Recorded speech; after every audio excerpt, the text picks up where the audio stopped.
नाशिकमध्ये शिवसेनेला सत्तेत घेण्यावरून संभ्रम आहे।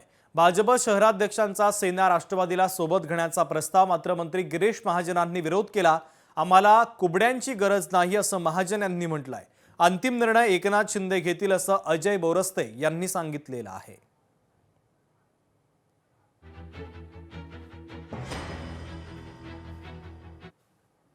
असा कुठलाही प्रस्ताव आमच्याकडे आलेला नाही। आम्ही या ठिकाणी अतिशय मोठ्या बहुमतामध्ये या ठिकाणी आहोत। आम्हाला कुठेही कोणाचं म्हणजे कुबड्यांची गरज आहे। थोडक्यात आपण जी भाषा बोलतो की कोणाच्या कुबड्या घेतल्या तशी आम्हाला कुबड्यांची गरज त्या ठिकाणी। आमचे 72 नगरसेवक आहेत, अजून 4-5-6 आमच्याकडे येणारे आहेत, म्हणजे आमचे जवळपास 78-80 त्या ठिकाणी होत आहेत आणि त्यामुळे तशी आवश्यकता नाही। आधी भारतीय जनता पार्टीनं विशेषतः त्यांच्या पदाधिकाऱ्यांनी एकत्र बसून त्यांना महायुती करायची आहे नाही करायची आहे या संदर्भातला निर्णय घेणं आवश्यक आहे। एकीकडे त्यांचेच शहर अध्यक्ष सुनील केदार हे शिवसेनेच्या कार्यालयात येऊन महायुतीचा प्रस्ताव देतात।